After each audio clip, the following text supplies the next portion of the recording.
నమస్తే, welcome to T-SAT channel. ఈరోజు మనము తెలంగాణ రాష్ట్ర ప్రభుత్వం యొక్క పోటీ పరీక్షల అవగాహన మరియు ప్రశ్నలు సమాధానాల్లో భాగంగా గ్రూప్ 1 మెయిన్స్ మరియు ఇతర అంశాలకు సంబంధించి మీకు మల్టీ కల్చరలిజం అనే టాపిక్ పైన అవగాహన కల్పించడానికి కోసం మన ఈ ప్రోగ్రాంని నిర్వహిస్తున్నారు. అందులో భాగంగా మన సమాజ నిర్మితిలో ఉన్న బహుళ సంస్కృతి, సమాజ నిర్మితిలో ఉన్న బహుళ సంస్కృతి అనే అంశం గురించి డిస్కస్ చేసుకుందాం. మరి బహుళ సంస్కృతి అంటే ఏంటి, దీనిపైన ఎలాంటి ప్రశ్నలు వచ్చే అవకాశం ఉంది, ఈ ప్రశ్నల నేపథ్యంలో మనం తెలుసుకోవాల్సిన అంశాలేంటి అని చెప్పేసి డిస్కస్ చేసుకుందాం. దానికి సంబంధించిన కంటెంట్, విషయ పరిజ్ఞానం ఉంటే మనము తప్పనిసరిగా ఎలాంటి ప్రశ్న అడిగినా ఆన్సర్ రాయగలుగుతాం. ఇది one of the expected topic from unit 1, that unity in డైవర్సిటీలో భాగంగా multiculturalism topic plays a key role. You can expect one question in the group 1 mains. So దీని రిలేటెడ్గా మరి బహుళ సంస్కృతులు గల భారతదేశం మనది. ప్రశ్నని ఒకసారి చూస్తే మనం బహుళ సంస్కృతులు గల భారతదేశం మనది. మరి బహుళ సంస్కృతి, బహుళత్వం, ప్లూరలిజం అనేవి భిన్నత్వంలో ఏకత్వం అనే నాణెమునకు రెండు వైపులా గలవని చెప్పవచ్చునా? So can you explain that multiculturalism and pluralism are the two sides or both sides of a coin అని చెప్పేసి మనకు క్వశ్చన్ ఇచ్చారు. ఎందుకంటే because India is a rich cultural diversity country. So then we have to write the answer in in this format. We can divide it into 4 main parts. First of all, we have to write the definition about the multiculturalism and multipluralism, and what are the main differences between culturalism and pluralism. So we can write in the table format. Then after, so how they are maintaining unity even though they are very diversified and they are different in nature, but they are maintaining unity in diversity in India. How can you explain? And that explanation we have to give. So here you can here what they are asking about the Cheppavachuna means how can you say these are maintaining the unity in diversity. Then అప్పుడు ఆ సందర్భంలో మనం ఏం చేయొచ్చు, చెప్పవచ్చునా అని చెప్పేసి అన్నప్పుడు ఈ చర్చలో మనము ఎస్ విభేదించవచ్చు, లేదా అనుకూలంగా ఎస్ ఉన్నాయి, రెండు కూడా మనకు ఏకత్వాన్ని సాధిస్తున్నాయని చెప్పవచ్చు. అయితే బోత్ టూ సైడ్స్లో మనం ఈ అంశం గురించి చెప్పవలసి ఉంటుంది. మరి ఒకవేళ పాజిటివ్గా అనుకూలంగా ఉన్నాయనుకున్నప్పుడు ప్రభావం ఏ విధంగా ఉంది, మరి ఏకత్వాన్ని కనబరుస్తున్నాయా అని చెప్పేసి రాయాల్సి ఉంటుంది. మరి విభేదం ఉన్నప్పుడు ఇలాంటి విభేదానికి సంబంధించిన ఎలాంటి అంశాలు మనకు కనిపిస్తున్నాయో కూడా మనము డిస్కస్ చేసుకుందాం. ఓకేనా, వింటున్నారు కదా అందరూ? సో ఇలాంటి మోడల్ క్వశ్చన్లు మీరు వినడం వల్ల మీరు అక్కడ ఎగ్జామ్లో సరిగా రాసేందుకోసం ఒక అవగాహన అనేది కలుగుతుంది. మన సొసైటీ ఆన్సర్లో మరియు మీరు ఇతర వాటిలో కూడా ఫస్ట్ ఇచ్చిన దానికి నిర్వచనాన్ని రాసినప్పుడు ఆ నిర్వచనంలో ముఖ్యంగా వాటి యొక్క డెఫినిషన్ అనేది ప్రారంభంలో రాస్తే బాగుంటుంది. సో దానికి సంబంధించి వాట్ ఈజ్ బహుళ సంస్కృతి అంటే ఇక్కడ ఏంటంటే విభిన్న జాతి కావచ్చు, భాష కావచ్చు, మత సమూహాలు కలిసి జీవించుట. ఇక్కడ ఏముంటుంది, మరి సామాజిక సాంస్కృతిక భేదం ఉంటుంది. ఇంత rich diversified cultural religious diversion ఉన్నప్పుడు you can expect there is cultural differentiation and also multilinguistic ఏదైతే ఐడెంటిటీ క్రైసిస్ అనేది ఉంటుంది, బహుభాషావాదంతో identity of one particular minority language or కావచ్చు, లేదంటే neglected reasons or neglected language కావచ్చు. మళ్ళీ ఇంకా ఇక్కడ పోటీ, కాంపిటీషన్ మరియు గుర్తింపు అనేవి కూడా కనబడుతున్నాయి. ఒక్కొక్క భాష పరంగా కావచ్చు, ఒక జాతి పరంగా కావచ్చు. ఇక్కడ మనకు సంస్కృతిలో వారి యొక్క సంస్కృతిపరమైన విభేదాలు వచ్చినప్పుడు నా సంస్కృతిని వీరు పట్టించుకోవడం లేదు, నా సంస్కృతి పరమైన అంశాలపైన ప్రభుత్వాలు దృష్టి సారించడం లేదు అని ఒక ఆలోచన తలెత్తే అవకాశం ఉంది. మరి ఇక్కడ బహుళత్వం అంటే అనేక రకాల సంస్కృతుల సమ్మేళనం. ఒక దేశంలో విభిన్న సంస్కృతులు ఉంటాయి. ఈ విభిన్న సంస్కృతులు ఉంటే వీటిని అన్నిటినీ మనము బహుళత్వం, ప్లూరలిజం అని అంటున్నాం. అయితే సంస్కృతి అనేది దేశ ప్రజలకు శాంతిని ప్రసాదిస్తుంది. ఏ విధంగా మన కల్చర్ని బట్టే కదా అండి, ఈరోజు నీవు వేసుకునే దుస్తులు బట్టి మరి నీ కల్చర్లో సంస్కృతిలో భాగంగా వే ఆఫ్ డ్రెస్సింగ్ అండ్ మన కజిన్ అంటే ఏంది, మన వే ఆఫ్ ఈటింగ్ స్టైల్స్ కావచ్చు, way of living and the geographical area where you are residing there, the way of living and your living standards also decides your mental peace, and also that will automatically leads to a country's harmonious relationship. So ఇక్కడ భౌగోళిక వైవిధ్యం అనేది బహుళ సంస్కృతులుగా కనిపిస్తుంది. భౌగోళిక వైవిధ్యం ఉండడం వల్ల కూడా, ఫర్ ఎగ్జాంపుల్ భౌగోళిక వైవిధ్యం అంటే తెలంగాణలో ఉన్నవాళ్ళు ప్రతిరోజు ఈవెన్ వింటర్లో, సమ్మర్లో, రైనీ సీజన్లో కూడా స్వెటర్లు వేసుకొని తిరగకపోవచ్చు. అదే ఢిల్లీలో చదువుకునే మీలాంటి విద్యార్థులు అక్కడ ఎక్కువగా మోస్ట్ ఆఫ్ ది అట్మాస్ఫియర్ ఎక్కువ ఉంటుంది. అంటే ఆల్ సీజన్లో you can expect that very winter చాలా అంటే ఎక్కువగా చలితో కూడుకొని ఉన్నదని చెప్పేసి ఉంటుంది. అలాంటి ప్రాంతాలలో వేషధారణ కావచ్చు, అక్కడ తినే ఆహారము కావచ్చు, ఇట్లాంటివన్నీ కూడా జాగ్రఫికల్ ఏరియాని బట్టి మనము లింగ్విస్టిక్ బేస్గా చూసినా కానీ, కల్చరల్ డైవర్సిఫైడ్గా చూసినా కానీ, ఇండియాలో నార్త్ ఈస్టర్న్ రీజియన్ కావచ్చు, మనము ఇక్కడ నార్త్ ఈస్టర్న్ రీజియన్లో, మళ్ళీ తర్వాత సదరన్ రీజియన్లో డిఫరెంట్, మరి మిడిల్ ఇండియాలో ఇట్లా డిఫరెంట్ కల్చరల్ రీజియన్స్ అనేటివి భౌగోళిక వైవిధ్యం వల్ల వస్తాయి. మరి ఆహారపు అలవాటు, సంప్రదాయాలు, ఆచారాలు విభిన్నంగా ఉంటాయండి. అయితే బహుళత్వానికి మనం ఉదాహరణలు చూస్తే, ఒక్కొక్కరి కల్చర్లో ఒక రకంగా కట్టడాలలో, నిర్మాణాలలో అజంతా గుహలు చూసినా, మరి అమృత్సర్ గుడి చూసినా కానీ ఇక్కడ మనకు బౌద్ధ మతానికి సంబంధించిన కొన్ని ఆనవాళ్ళు మనకు అక్కడ ఉన్న ఏదైతే కట్టడాలలోని అక్కడ ఉన్న గోడలపైన, గుహల్లోని రాతి గోడలపైన చెక్కిన శిల్పాల స్టైల్ డిఫరెంట్ ఉండొచ్చు. అమృత్సర్ గుడి యొక్క దేవాలయ నిర్మాణం విభిన్నంగా ఉంది. గోమటేశ్వరం గుడి, ఇవన్నీ వారి వ్యక్తిగత విశ్వాసాలపైన ఒక్కొక్కరు ఒక్కొక్క రకంగా ఏం చేస్తున్నారంటే వారి సంస్కృతిని ప్రతిబింబించేలా వాళ్ళ నిర్మాణాలు చేపడుతున్నారు. అంటే ఇక్కడ నిర్మాణాల్లో కూడా ఒక మతానికి కావచ్చు, ఒక చారిత్రక అంశానికి కావచ్చు, డిఫరెంట్ ఐడెంటిటీస్ ఆర్ డిఫరెంట్ ఏమున్నాయి, స్ట్రక్చరల్ స్టైల్స్ ఉన్నాయి, ఆర్కిటెక్చరల్ స్టైల్స్ అనేటివి ఉన్నాయి. అయినా కానీ మనం అందరము మీరు బౌద్ధులు, మీరు ముస్లింలు, మీరు క్రిస్టియన్లు, మీరు సిక్కులు అని ఇలా మనము అనడం లేదు. ఏమంటాం, we are all Indians, we are all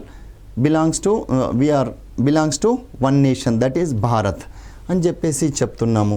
ఇది మరి భాషాపరమైన, మతపరమైన భిన్నత్వం కూడా భారతదేశంలో ఉంది. భాషాపరమైన భిన్నత్వం గురించి మనం గత ఎపిసోడ్లో చెప్పుకున్నాం కదా. వెరీ డైవర్సిఫైడ్ 1652 లాంగ్వేజెస్ ఉన్నాయని చెప్పేసి అధికారికంగా గుర్తిస్తే, ఇంకా దాంట్లో ఆ భాష యొక్క ఉపసమూహాలు, డయలెక్ట్స్, అక్కడ ఉన్న ఏరియాల్లోని వారు మాట్లాడే వారి యొక్క స్థానిక భాషలు.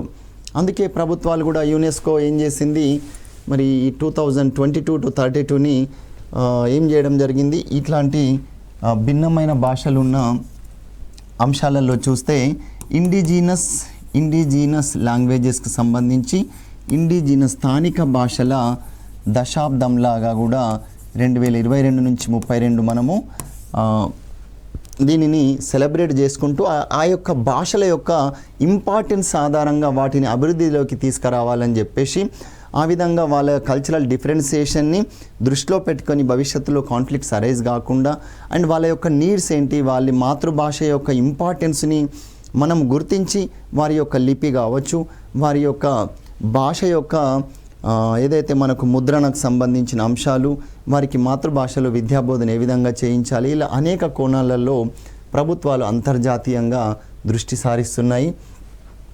నెక్స్ట్ వన్, మనము బహుళ సంస్కృతి అనేది స్వేచ్ఛాయుతంగా ఉంటుంది. స్వేచ్ఛాయుతంగా అంటే ఇక్కడ there is no restrictions on the cultural practices. And బహుళత్వంతో కూడిన బహుళ సంస్కృతి, ఒకే ప్రాంతంలో వివిధ ప్రాంతాల వారు ఉంటే వాళ్ళందరినీ మనము గౌరవిస్తున్నాం. We have to respect each other, we have to accept the other person's culture first of all. ఏంటంటే ఇతరుల యొక్క కల్చర్ని మనం కూడా యాక్సెప్ట్ చేసినప్పుడే వారు కూడా మనతోని మింగిల్ అవుతారు. లేదు మాది డామినేషన్ మీది డామినేషన్ అనుకుంటూ ఉంటే ఇక్కడ అహంకార భావన ధోరణిలో ఉన్నప్పుడు ఈ యొక్క సంస్కృతుల సారూప్యత మధ్య విభేదాలు వచ్చినప్పుడే ఇలాంటి ఘర్షణలు అనేటివి తలెత్తుతాయి. అందుకోసం మనము ఈ బహుళ సంస్కృతిలో విభిన్నంగా ఉన్న సంస్కృతులు కూడా మిళితమై ఉండడం కూడా ఒక భారతదేశంలోనే మనం ఇంత గొప్పగా చూస్తున్నాం. అయితే మరి కాస్మోపాలిటన్ బహుళ సంస్కృతిలో ప్రధాన కారణం వలసలు అనేటివి ప్రభుత్వ నిర్ణయాల వల్ల, మరియు మెయిన్ ఇంపార్టెంట్ మన యొక్క కల్చరల్ డిఫరెన్షియేషన్కు మెయిన్ కారణం ఏంటి? మైగ్రేషన్ వల్ల ఇతర ప్రాంతాల నుండి వచ్చిన వారు అని చెప్పుకోవచ్చు. సెకండ్ వన్ వచ్చేసి డ్యూ టు గ్లోబలైజేషన్ ఇక్కడ మనకు వెస్టర్న్ కంట్రీస్ యొక్క ఇంపాక్ట్, ఏదైతే కల్చరల్ ఇంపాక్ట్స్ కూడా ఇక్కడ మనం చూడొచ్చు. వివిధ ప్రాంతాల నుండి ఫర్ దేర్ లైవ్లీహుడ్, ముఖ్యంగా మైగ్రేషన్ ఎందుకు వస్తారు? For their livelihood or employment కోసం అని చెప్పేసి ఎంప్లాయ్మెంట్ జనరేషన్ అనేది అక్కడ వారున్న ప్రాంతాలలో తక్కువగా ఉండడం వల్ల ఇలాంటి వారు మరి యొక్క ప్రాంతానికి వెళ్ళినప్పుడు వారి సంస్కృతి యొక్క ప్రభావం అనేది అక్కడ ఉన్న స్థానికుల మీద కూడా చూపుతుందండి.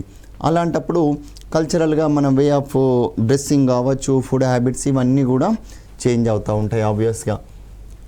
నెక్స్ట్ భారతదేశంలో వివిధ మతాల వాళ్ళు ఉన్నప్పటికీ మరి ప్రపంచంలోని వివిధ ప్రాంతాల నుండి మన దేశానికి కూడా ఇతరులు వలస రావడం, ఇరాన్ కావచ్చు, నిగ్రిటోస్ కావచ్చు, మరి ఆఫ్రికన్ కంట్రీస్ నుండి కావచ్చు, ఇలాంటివి రావడం వల్ల మనం ఏం చేసినామంటే వారందరి యొక్క కల్చర్ని మనము కలుపుకొని నడుస్తున్నాము. అందుకే మనము తెలంగాణలో కూడా చూస్తాం కదా, గంగా యమున తహజీబ్ లాంటిది మన హైదరాబాద్ యొక్క సంస్కృతి, హైదరాబాద్ రాష్ట్రం యొక్క సంస్కృతి గురించి చెప్పినా కానీ అని చెప్పవచ్చు. మరి భిన్న సంస్కృతులు గల మన భారతదేశంలో భిన్నత్వంలో ఏకత్వం సాధించాలంటే ఒక సవాలుగా మారింది. మరి ఈ సవాలుగా మారిందని చెప్పడంలో భిన్నత్వంలో అయితే అందుకోసం భారత రాజ్యాంగం ఏం చేసిందంటే మనము కల్చరల్గా కావచ్చు, ఇంకా జాతి మత కుల విభేదాలు లేకుండా ఉండడానికి ప్రాథమిక హక్కులను, ఫండమెంటల్ రైట్స్ని మనం తీసుకొచ్చినాం. దానిలో భాగంగా రైట్ టు ఈక్వాలిటీ అనేది ఆర్టికల్ 14లో భాగంగా ఇచ్చారు. మరి there should not be any discrimination against the caste, race and sex and religion అని చెప్పేసి, దేర్ లొకాలిటీ అని చెప్పేసి మనం ఏం చేసినాము 15 ఆర్టికల్లో ఇది నో డిస్క్రిమినేషన్కి సంబంధించి వివక్షత చూపించరాదు. ఇక్కడ ఈక్వాలిటీ, సమానత్వం అనేది మనం పెంపొందింపజేయాలని చెప్పేసి చెప్పడం జరిగింది. అయితే అంతేకాకుండా భాషా ప్రాతిపదికన కూడా, మత ప్రాతిపదికన కూడా సంస్కృతి పరిరక్షణ కోసము మరియు వారి యొక్క మైనారిటీల యొక్క భాషా లిపి సంరక్షణ కోసం 29-30 ఆర్టికల్ కావచ్చు. మతపరంగా రైట్ టు ఈక్వాలిటీలో భాగంగా ఆర్టికల్ నెంబర్ 24, 5 to 28 కూడా మనకున్నాయి. ఇవన్నీ దీంట్లో మీరు పాలిటీలో పర్టికులర్గా వాటి గురించి అడిగినప్పుడు రాస్తాం. ఇక్కడ మనము కొన్నిటిని ఉదాహరణలుగా చూపించి మిగతా వాటిని ఒక డయాగ్రామ్ రూపంలో కూడా వేసి fundamental rights which are causing to maintain national integration or to avoid the conflicts in India అని అన్నప్పుడు you can write easily by article 14, 15 or 17, 19 and 29, 30. So ఇట్లాంటి వాటిని 350 ఆర్టికల్ ఇలాంటివి మనము ఒకే దగ్గర రాసినా కానీ ఓకే ఎగ్జామినర్కు you have some knowledge about this particular topic అని చెప్పేసి they will get an idea so that you can get extra of mark. Next ఈ భాషా ప్రయుక్త రాష్ట్రాల ఏర్పాటు యొక్క డిమాండ్ రావడం కూడా మరి ఒక సవాలుగా చెప్పవచ్చు. మనం ప్రశ్నలు ఏముంది మళ్ళీ ఒకసారి చూస్తే సవాళ్ళు ఏమున్నాయి, అనుకూలతలు ఏమున్నాయి డిస్కస్ చేస్తున్నాం. మరి రాజకీయాల్లో ప్రాతినిధ్యంలో మరి మైనారిటీలకు ప్రాతినిధ్యం ఉందా, మరి కులాల ప్రాతిపదికన ప్రాతినిధ్యం ఉందా అని చెప్పేసి ఇప్పుడు ప్రస్తుత ఎక్కువ సవాళ్ళు ఇలాంటివే ఎదుర్కొంటున్నారు. మరి మైనారిటీల హక్కుల డిమాండ్లు కావచ్చు, హిందీ వ్యతిరేక ఉద్యమాలు, ప్రాంతీయ హక్కుల పోరాటం గురించి అనేక ఉద్యమాలు తలెత్తినాయి. అందుకోసము మరి ఇప్పుడు ప్రభుత్వం ఏం చేసిందంటే ఇన్ని భాష మత జాతిపరమైన సమూహాలు ఉన్నప్పటికీ ఒక ఇంద్రధనస్సు వలె, ఇంద్రధనస్సులో ఏ విధంగా 7 రంగులు ఉంటాయో ఈ ఇంద్రధనస్సులాగా ఏం చేస్తున్నారంటే మనము ఇన్ని రకాల కల్చరల్ డైవర్సిటీస్ ఉన్నప్పటికీ ఒక రెయిన్బో నేషన్ లాగా ఇంద్రధనస్సుతో కూడిన విభిన్న సంస్కృతులు గల ఒక జాతి వలె అన్ని జాతులు సమూహాలు అందరినీ కలుపుకొని ప్రభుత్వం జాగ్రత్తగా కార్యకలాపాల నిర్వహణ చేయము నిజంగా ఒక మంచి అభినందించదగ్గ విషయం చెప్పవచ్చు. మరి అంతేకాకుండా మరి యునెస్కో కూడా మే 21 రోజు మరి ఏం చేస్తుందంటే ఈ కల్చరల్ ఇంటిగ్రేషన్లో భాగంగా సాంస్కృతిక సమ్మిళితత్వానికి సంబంధించి ప్రతి సంవత్సరం అవగాహన మరియు వాటికి సంబంధించిన ప్రమోషనల్ యాక్టివిటీస్ చేస్తుంది. ఇది 2002 నుండి ఈ విధంగా తీసుకొని రావడము. మరి మల్టీ కల్చరలిజం సంబంధించి ఇంత డైవర్సిఫైడ్గా ఉన్న కల్చరలిజం సంబంధించి మనం ఇంటర్నేషనల్గా ఒక హాలిస్టిక్ వేలో డిస్కస్ చేసుకుంటే ఏందంటే చాద్, ముఖ్యంగా ఆఫ్రికన్ కంట్రీస్లో ఎక్కువగా చాద్ అనే దేశం కూడా, ఈ ఆఫ్రికన్ నేషన్స్ కూడా ఎక్కువగా మనకు మల్టీ కల్చరలిజంని మెయింటైన్ చేస్తున్నాయి. మళ్ళీ ఆ తర్వాత మనకు కెనడా కూడా ఇంటర్నేషనల్గా ఒక 20th ర్యాంక్లో ఉంది. ఇండియా కూడా మల్టీ కల్చరల్ డైవర్సిటీ గల దేశంలో భాగంగా ఆఫ్రికన్ కంట్రీస్ తర్వాత మళ్ళీ కెనడా, ఇండియా కూడా కొన్ని ముందు స్థానాల్లో ఉన్నాయని చెప్పుకోవచ్చు. వీరందరూ కూడా ఆయా ప్రాంతాలలో వారి యొక్క జాతి మరియు భాషాపరమైన మతపరమైన ఈ భిన్నత్వాలను లో గల సవాళ్లను అధిగమిస్తూ ఎలా ముందుకెళ్తున్నారో వారిని చూసి మనం కూడా ముందుకెళ్లాల్సిన ఆవశ్యకత అనేది ఉంది. అందుకోసం భిన్నత్వం అనేది విభిన్న జాతుల సమన్వయం చేసుకుంటూ సాగిపోతుంది. భిన్న సంస్కృతులు అనేటివి బహుళత్వం యొక్క అనువర్తనంగా విభిన్న సమాజాలలో మనకు కనిపిస్తున్నాయి. మరి ఒక దేశంలోని ఒక్కొక్క రాష్ట్రంలోని ఒక్కొక్క ప్రాంతంలో కొన్ని ప్రత్యేకీకరణ అనేది స్పెషలైజేషన్ ఉంటుంది. అలాంటి సాంస్కృతిక వైవిధ్యం పెరిగి మరి సామాజిక సమైక్యతకు ఈరోజు ఈ సంస్కృతి అనేది దోహదపడుతుందని చెప్పవచ్చు. ఎందుకంటే సంస్కృతుల సమ్మేళనం వల్ల అనేక రకాల ఆర్థిక అభివృద్ధి కూడా దీంతో ముడిపడి ఉంటుందన్నది మీరు మర్చిపోవద్దు. ఆర్థిక అభివృద్ధితో మొదలుకొని సంస్కృతి సమ్మిళత్వంతో ఆరోగ్య స్థాయిలు కూడా పెరగడము అనేది కూడా ఉన్నాయి. అవును, మీకు డౌట్ రావచ్చు ఆర్థికానికి సంస్కృతికి అని చెప్పేసి. అయితే దీనికి సంబంధించి మనం ప్యూర్గా అంటే మీరు ఇప్పుడు PhD లేదా MA సోషియాలజీలో అలా చదివేటప్పుడు ప్రత్యేకంగా చెప్పుకుంటాం. కానీ మన సమాజ నిర్మితి అన్నప్పుడు మనకు సంబంధించిన దాంట్లో ఆ సోషియాలజిస్టుల పేరు రాయాల్సిన అవసరం కూడా లేదు. ఈ సంస్కృతీకరణకు ముడిపడి MN శ్రీనివాస్ గారి పేరు రాసినా కానీ అక్కడక్కడ మనం కోడ్ చేసుకోవచ్చు. ఎవరిది? MN శ్రీనివాస్ గారి పేరు కూడా కోడ్ చేసుకోవచ్చు. ఆయన సంస్కృతులు ఏ విధంగా ఒకరినొకరు అనుకరణ చేస్తున్నాయని చెప్పేసి ఎవరు ఉదాహరించారు? MN శ్రీనివాస్ గారు చెప్పిన ఉదాహరణలు కూడా మనం ఇక్కడ చెప్పుకోవచ్చు. మరి బహుళ సంస్కృతిని ప్రోత్సహించడం కోసం ప్రత్యేక చట్టాలను కూడా రూపొందించడం జరిగింది. మరి జాతీయ సమగ్రతను మెయింటైన్ చేయడానికి కోసం నేషనల్ ఇంటిగ్రేషన్ కౌన్సిల్ని కూడా జాతీయ సమగ్రత మండలిని 1961లో మనం ఏర్పాటు చేసి 1962లో జవహర్లాల్ నెహ్రూ గారు ఏర్పాటు చేసిన దీనిని ముందుకు సాగించడానికి ఒక సమావేశం కూడా నిర్వహించడం జరిగింది. ఇలాంటి అంశాలను రాస్తాము. మరియు ముగింపులో ఇంకా చక్కగా ఒక వాల్యూ అడిషన్ కోసం ఏది రాయొచ్చు? భారత్ దర్శన్ పేరుతో ఒక టూరిజం సర్క్యూట్ని ఏర్పాటు చేసి ప్రభుత్వం విభిన్న సంస్కృతులు ఏదైతే పర్యాటక ప్రాంతాలు సంస్కృతులతో కూడి ఉన్నవో వాటిని మిళితం చేసి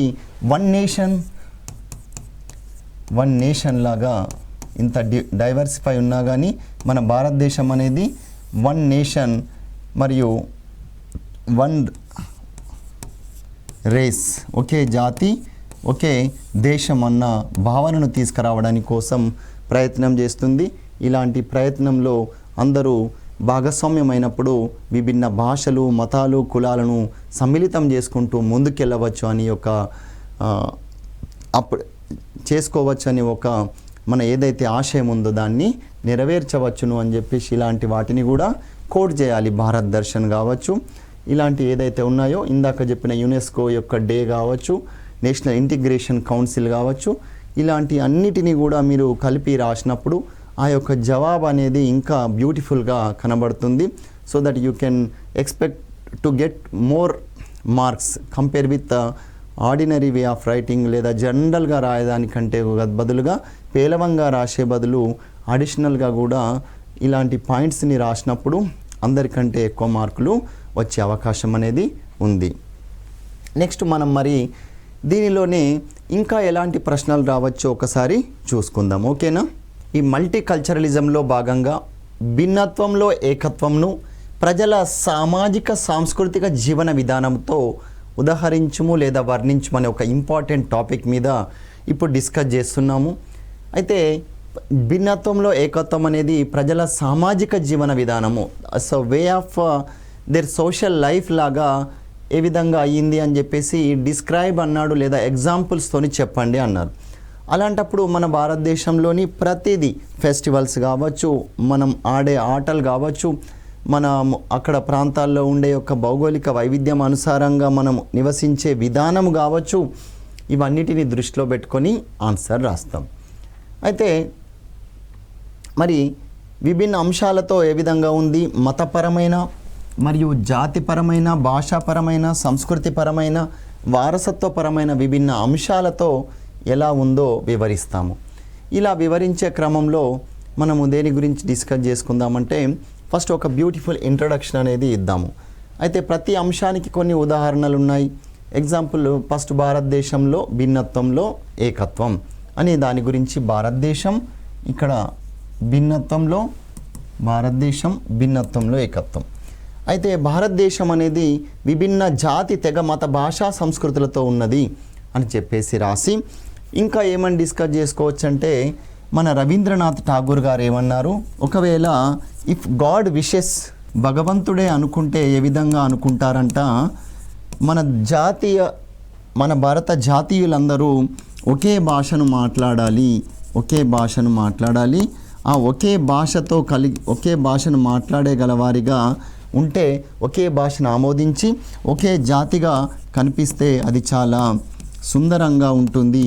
అదే భారత జాతి, అలాంటి భారత జాతిని భగవంతుడు చూడాలనుకుంటున్నాడు అని చెప్పేసి, అంటే అందరికీ కామన్ లాంగ్వేజ్ ఉండాలి, అందరూ యాక్సెప్ట్ చేయగలగా ఒక భాష ఉండాలి, అందరం యాక్సెప్ట్ చేయగల ఒక సంస్కృతి ఉండాలి అని చెప్పేసి ఆ భగవంతుడే కోరుకుంటున్నాడు అని చెప్పేసి ఎవరు రవీంద్రనాథ్ ఠాగూర్ గారు ఉదాహరించారు అని. ఇలాంటివి మనం స్టార్టింగ్లో ఒక బ్యూటిఫుల్ ఇంట్రడక్షన్తో స్టార్ట్ చేస్తే ఎంత బాగుంటుంది అంటే చదివే వాళ్ళకు కూడా బాగుంటుంది. మరి కొన్ని ఉదాహరణలు చెప్తాము. మా ఉదాహరణలలో మతపరమైన పండుగలు అని చెప్పేసి పండుగలు, ఈ పండుగలలో భాగంగా దీపావళి పండుగ చూస్తే మరి ఇక్కడ దేశమంతటా అందరూ జరుపుకుంటారు. దీనికి ఈ దీపావళి పండుగ అనేది ఒక తెలంగాణను, మహారాష్ట్రను అని కాకుండా భారతదేశం అంతటా ఏం చేస్తున్నామంటే ఈ పండుగ అనేది జరుపుకుంటున్నారు. ఏ పండుగ? దీపావళి పండుగ అనేది భారతదేశం అంతటా జరుపుకుంటున్నారు. అలాగే తాజ్మహల్ లాంటిది మనము ఎవరైతే అందరము మన కొన్ని కట్టడాలు ఏవైతే ఉన్నాయో ఇలాంటి కట్టడమైన తాజ్మహల్ని ప్రజలందరికీ ఒక ప్రేమ, ఒక సమర్పణ, ఒక అంకిత భావము అనే అంశాలకు ప్రతీకగా నిలిచింది.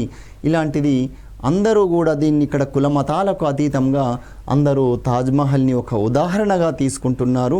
ఇది కూడా భిన్నత్వంలో ఏకత్వాన్ని ప్రసాదించిన అంశము. ఇలాంటి అనేక చారిత్రక కట్టడాలు అనేక ప్రాంతాల వారు మన దగ్గర సందర్శించడము.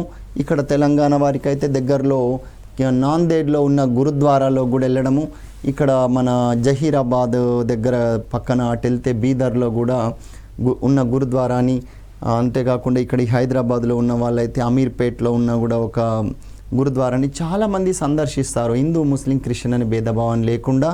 మరి పీర్ల పండుగ కూడా మరి అందరూ కలిసి జరుపుకోవడము, ఇలాంటి అన్నీ మనం ఉదాహరణలుగా చెప్తాం. ఇంకా మీకు తెలిసిన అంశం ఏంటంటే ఒకే గుడిలో ఫర్ ఎగ్జాంపుల్ రాజరాజేశ్వర స్వామి దేవాలయంలో ఒకవైపు శివాలయము, మరొక వైపు అక్కడే మస్జిద్గా ఉండడము, వీరందరూ కలిసి ఆ యొక్క పండుగ, ఆ యొక్క వాతావరణంలో పూజలు నిర్వహించుకోవడము, ఒకరి దేవులను ఒకరు గౌరవించుకోవడము, వారి యొక్క మత ఆచారాలను గౌరవించుకోవడం అనేది మన తెలంగాణలోనే చూస్తున్నాం మనము. ఇలాంటి అంశాలు ఎగ్జాంపుల్ రాస్తాం. మరి ప్రపంచీకరణ డ్యూ టు గ్లోబలైజేషన్, ఇక్కడ కాస్మోపాలిటన్ సంస్కృతి అనేది ఏర్పడ్డది.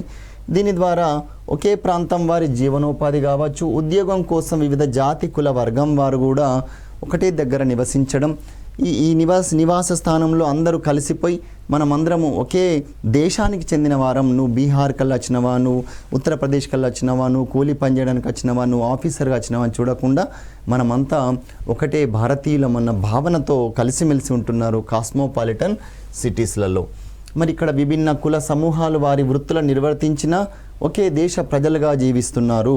మరి పితృస్వామిక వ్యవస్థ అనేది భారతదేశంలో దేశమంతటా ఒకే విధంగా ఉంది. మనం పితృస్వామిక వ్యవస్థ యొక్క నెగిటివ్ ఆస్పెక్ట్ చెప్పట్లేదు. ఇక్కడ దేశమంతటా అందరిది ఒకే, అంటే ఒక పురుషుడు ఇంటి యజమానిగా ఉండడము, కర్మకాండల విషయంలో, కొన్ని సంస్కారాల విషయంలో పురుషులు నిర్వహించడం అనేది. అయితే దేశంలో విభిన్న సమాజాలు కూడా ఒకే ధర్మాన్ని ఆచరిస్తున్నాయని మనం ఇక్కడ అర్థం చేసుకోవచ్చు. అంటే ఈ పాయింట్ ఆఫ్ వ్యూలో చెప్పినప్పుడు పితృస్వామిక వ్యవస్థ ఏ విధంగా ఉందో, ఇది అన్ని మతాల వారు ఈ ధర్మము ఒక పురుషుడు ఇంటి యజమానిగా ఉండే అనే ధర్మాన్ని ఆచరిస్తున్నాయి. మరి ఇంకొక పాయింట్ ఆఫ్ వ్యూలో చూస్తే ఐపీఎల్ ఆట చూడండి, దేశమంతటా మరియు వరల్డ్ కప్ లాంటివి కూడా అసలు ప్రపంచమంతా ఒకటే చూస్తారు. ఎవరు గెలిచినా కానీ సరే అందరూ గెలిచారు అంటే మన దేశం ఓడిపోతే వాళ్ళ, ఇంకా ఇతరుల యొక్క దేశం ఓడిపోతే వాళ్ళు అక్కడ కొంచెం నారాజు ఉన్నప్పటికీ అందరూ దీన్ని ఒక ప్రపంచ స్థాయిలో అందరూ కలిసి యాక్సెప్ట్ చేసిన ఒక క్రికెట్ అనే ఆట కావచ్చు. మరి బాలీవుడ్ సినిమాలను అయితే ప్రతి ఒక్కరు మనము ఆదరిస్తున్నాము. ప్రతి ఒక్కరు, వాళ్ళకు తమిళనాడు నుంచి మొదలుకొని కన్నడ అండ్ మలయాళం వాళ్ళు ప్లస్ నార్త్ ఇండియా వాళ్ళు, ఆబ్వియస్లీ హిందీ మాట్లాడే వాళ్ళు ఎక్కువగా, విభిన్న సంస్కృతుల వారు కూడా ఆమోదించడం చూస్తున్నాము. ఇవన్నీ కూడా మనందరినీ ఒక కల్చరల్గా హోమోజెనస్గా సంస్కృతిలో సజాతీయతను పెంపొందించేందుకోసం బాలీవుడ్ సినిమాలు కూడా కృషి చేస్తున్నాయి. మరియు ఈ జిఎస్టీ ఆర్థికంగా చూస్తే జిఎస్టీ ఏదైతే ఉందో గూడ్స్ అండ్ సర్వీస్ ట్యాక్స్ని దేశమంతటా అందరికీ వన్ నేషన్ వన్ ట్యాక్స్ పద్ధతిలో ఏం చేస్తున్నామంటే ఒకే జాతి ఒకే పన్ను విధానం కింద ప్రతి ఒక్కరు దీన్ని యాక్సెప్ట్ చేసి అమల్లోకి తీసుకురావడము. మరియు నేషనల్ ఎడ్యుకేషన్ పాలసీలో భాగంగా త్రిభాషా ఫార్ములాలో హిందీ మరియు ఇంగ్లీష్ని అందరూ హిందీ ఇంగ్లీష్ను ఇక్కడ ప్రైమరీ సెకండరీ లాంగ్వేజ్ లాగా, మరి వారి మాతృభాషను వారి యొక్క ఇంకొక భాషలాగా గుర్తించి మదర్ టంగ్ని ఏం చేస్తున్నారంటే యాక్సెప్ట్ చేయడం అనేది మనం అందరం ఒకే శాసనాల కింద కట్టుబడ్డట్లుగా కూడా ఇక్కడ కనిపిస్తుంది. అందరికీ ఒకటే శాసనం. మరి ఇలాంటివి మన పాలిటీ పరంగా చూస్తే దేశమంతటికి ఒకే ఏకీకృత న్యాయ వ్యవస్థ కావచ్చు. ఇంకా మనము ఒక election commission, national election commission is conducting elections in entire India. So విభిన్న రాష్ట్రాలకు సంబంధించి కూడా వారు నియంత్రణ కలిగి ఉన్నారు. ఇది కూడా మనందరినీ ఒక చట్టము, ఒక శాసనము, ఒక రాజ్యాంగము, ఇంకా ఒక కాన్స్టిట్యూషన్, ఒక రాజ్యాంగము కూడా అందరినీ ఏకతాటిపైకి తీసుకొస్తుంది. ఇది వారి పరిపాలన యొక్క నిదర్శనం అని చెప్పుకోవచ్చు. ప్రతి ఒక్కరూ యాక్సెప్ట్ చేయాల్సిందే. We have to go to the our constitution, we have to respect our constitution, each and everyone has to respect and follow our constitution అనేది మనము ఇది స్ట్రిక్ట్గా భయంగా అయినా భక్తితోనైనా సరే అందరము కూడా ఏం చేస్తున్నామంటే దీన్ని అనుసరిస్తున్నాము. ఇది కూడా భిన్నత్వంలో ఏకత్వానికి ఉదాహరణ చెప్పవచ్చు.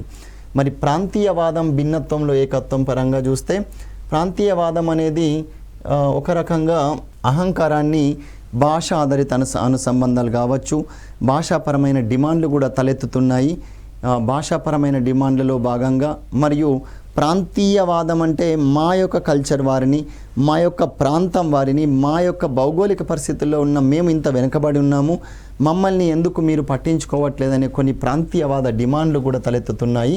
అంటే అప్పుడే చెప్పాం మనం క్వశ్చన్లో రెండు రకాలుగా యాక్సెప్ట్ చేస్తే ఇందాక చెప్పినాం. ఒకవేళ డిఫరెన్షియేట్ చేయాల్సి వస్తే ఇలాంటి అంశాలను కూడా రెండు అక్కడ కోడ్ చేసినప్పుడు మీకు మంచి మార్కులు పడే అవకాశం అనేది ఉంటుంది.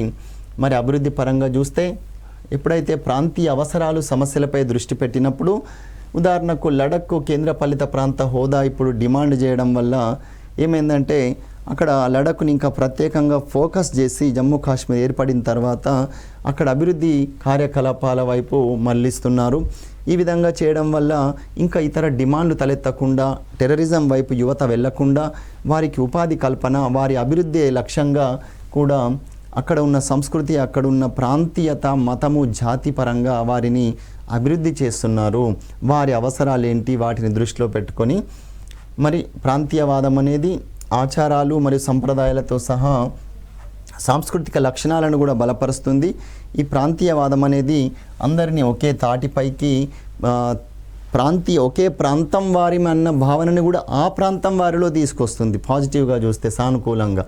మరి ప్రతికూల కోణంలో చూస్తే ఇదే ప్రాంతీయవాదం వల్ల ఏమైందంటే విపరీతమైన వేరుపాటువాద ఉద్యమాలు కూడా వచ్చినాయి. మరి జాతీయ ఐక్యతకు కూడా ముప్పు కలిగిస్తుంది. ఇటీవల చూస్తే ఒక ఖలిస్తాన్ అని మా యొక్క ప్రత్యేకంగా మీరు పాకిస్తాన్, బంగ్లాదేశ్ అని ఎలా ఇచ్చారో ఖలిస్తాన్ అనే డిమాండ్తోని మాకు కూడా ప్రత్యేక దేశమే కావాలి అని చెప్పేసి, మరి బోడో ప్రాంతం వాళ్ళు బోడో ల్యాండ్ అని చెప్పేసి ప్రత్యేక రాష్ట్రం కావాలని గ్రేటర్ నాగాలిం కోసం కూడా డిమాండ్లు కూడా తలెత్తుతున్నాయి. అంటే ఇక్కడ మనం రెండు రకాలుగా చెప్తున్నాము. సో ఇదండి దీనికి సంబంధించిన అంశం. మరి ఇలాంటి వాటిని ముగించేటప్పుడు కూడా మనము ఇంకొక రకంగా ముగించవచ్చు ఆన్సర్ని. ఫర్ ఎగ్జాంపుల్ కేరళ గవర్నర్ గారైన మన మొహమ్మద్ ఆరిఫ్ ఖాన్ గారు కూడా ఏమన్నారంటే మనము ఇప్పుడు ఏదైతే ఇప్పుడు కల్చరల్ కావచ్చు, యూనిటీగా కావచ్చు, మనం ఏదైతే డైవర్సిటీ అని అంటున్నామో ఇవన్నీ మనము కేవలము ఒక విధానపరంగా చూడకుండా ఇది మన యొక్క ఆవశ్యకత, ఇది మన ప్రత్యేకీకరణని మనము ఏకీకరణలోకి చేసుకోవడం మన యొక్క ఆవశ్యకతగా మారాలి. ఇది ఒక డిమాండ్గా కాకుండా మనమందరము దీనికోసం కృషి చేయాలి అని చెప్పేసి ఇటీవల చెప్పిన సందర్భాన్ని కూడా చెప్పినప్పుడు మనము చాలా ఆన్సర్కు సపోర్టింగ్గా రాసినట్టుంటుంది. ఓకే, దీంతో ఈ యొక్క ఎపిసోడ్లోని మల్టీకల్చరలిజం యొక్క క్వశ్చన్స్ అయినాయి.